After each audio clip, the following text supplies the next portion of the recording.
The UK places great stock on having good data, and it's very important that it's collected and analysed and disseminated to high quality standards. We place great stock on having open data, so making our data very accessible to a wide range of audiences, certainly those that need to use it most. The government itself obviously collects lots of data in terms of relationship to vocational education and training. The Office for National Statistics collects labour market data, labour force survey, but my organisation, the UK Commission for Employment and Skills, collects data from employers. And so we conduct massive surveys of employers regularly to find out what is happening in the skills world. So we ask employers all about how much they're investing in training, what their recruitment practices are, how they find young people, are they ready for the labour market? We ask them if they're planning to host apprentices or whether they offer work experience. We ask a lot of questions around skills shortages and skills gaps, which gives us a very complete picture of the challenges facing employers today. And it also gives lots of information for the people working in the skills system, teachers, policymakers, gives them good information to plan their work.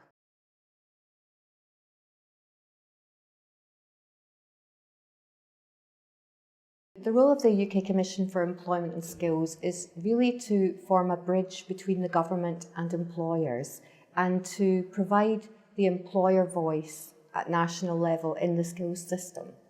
So we do that in a number of ways. We collect lots of intelligence through labour market surveys about employer investment in training, their skills investment, skills shortages, skills gaps, what the growing jobs of the future are, and so on. So we collect a lot of evidence, and then we analyse this evidence, because it's one thing to collect data and keep it in very raw form, but we spend a lot of time analysing it and making it user-friendly, so user-friendly to people in the system. But we also analyse it to ask the question, so what? What does this mean for our skills system? What's it telling us, all this data? And on the back of what we find from the data, and we're led by commissioners who are employers, trade unions, people from the education and training world. We are a social partnership organisation. We work with our commissioners to develop reports on the back of the labour market intelligence. So, for example, we might be very concerned about rising youth unemployment. So we prepare reports on the youth labour market. We ask questions. We interrogate the data to find out what some of the issues are behind the data, and we prepare reports, and we talk about them with employers, and we often prepare a call for action. So after the reports come out, we ask employers, we tell employers, this is what's happening. Young people, for example, are facing a number of barriers to get into the labour market. Here's what we think some of the solutions might be, and we would like you to take note of these and to get behind some actions. And we find that because our commissioners are conveying this message, these are senior business leaders, trade unionists, experts, then they have a lot of credibility when they're speaking to their peers. So we gather labour market intelligence, we analyse the intelligence, and we come up with calls to action, primarily to employers, but sometimes to government and policymakers and practitioners. We're also responsible for coordinating the National Occupational Standards Programme in the UK. Occupational standards, if you're not familiar with them, these are the industry standards that underpin vocational qualifications and apprenticeships in the UK. And we're responsible for working with sector bodies to produce those standards.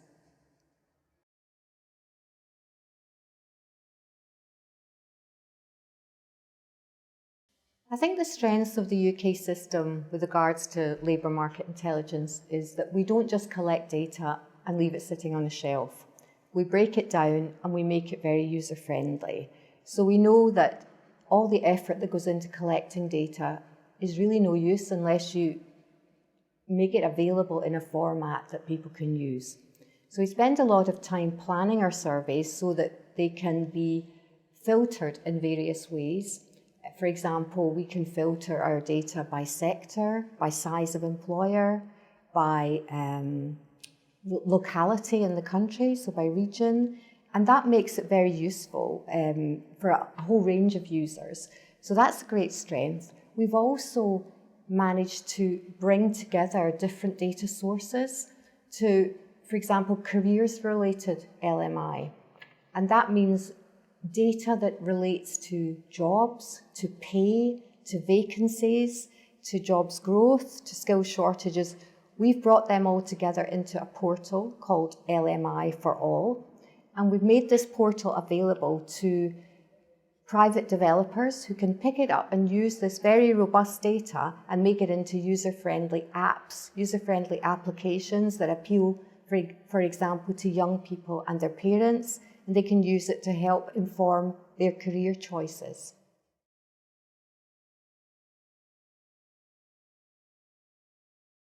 At the UK Commission, we have visitors from all over the world because actually our employer skills survey is, as far as we're aware, the biggest employer skills survey in the world. So we do attract quite a lot of overseas visitors to find out why we do the survey, how we do it, and how we use it, most importantly. So we have had visitors from as far afield as China, Australia, North Africa, most countries you can name.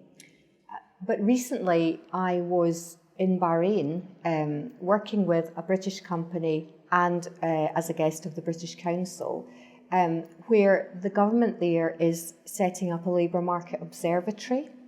And they started with a study visit to the United Kingdom to learn about our skills system and to learn about the place of LMI in the skills system, how it's used. And then they invited me to come out to follow that visit up, to look at the progress they had made in starting the project and to host a roundtable with ministry officials and other stakeholders to discuss the importance of sharing data and being open about data, and to discuss how it can help make sure the skills system, the publicly funded skills system, is genuinely responding to the needs of employers, the needs of the labour market. So that's one example, but there are many examples of where officials, practitioners from other countries have come to see how the UK works.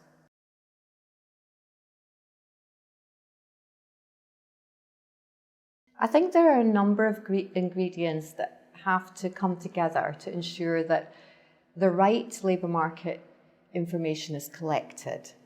And that means understanding what you need to know. It sounds a bit obvious, but you need to be very clear about what questions you want answered and think about those very carefully. And I think it's also important to remember you don't always have to start from scratch with primary surveys. So there might be data that's already there, and if you're happy that it's robust, you can collate it and present it in new ways that will help people working in the skills system. So first of all, it's being very clear about what your information needs are, and then being clear about what kind of scale of survey you're going to be doing. And then once you get surveys up and running, it's quite important to try and keep them as consistent as possible.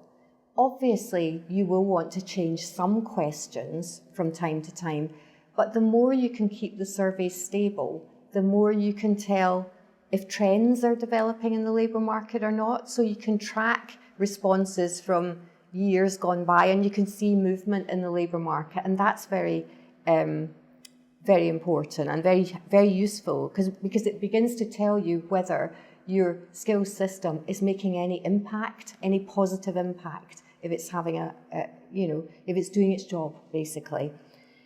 And then as far as, I think it's also very important for people who work in the education and skills system to know what's available. That might again sound fairly obvious, but a lot of data exists, but it's hidden from people who could use it most. So it's about making people aware of it, and of course making them aware of how to use it properly, because it's easy to distort figures and data. So you need to have people who understand how to use data. You can ensure, if you're the data source, that it's robust at the point of delivery, but then you really have to trust the people who pick the data up and use it, that they will use it properly, and there are some ethics attached to that. And again, I think it comes back to what I said earlier about making the data as user-friendly as possible.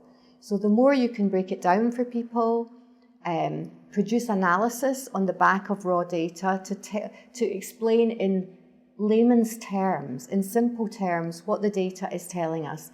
That really helps people. They know they can trust the source. They also can understand the messages, and that makes it easier to get these messages out to others and to get some action to improve your system.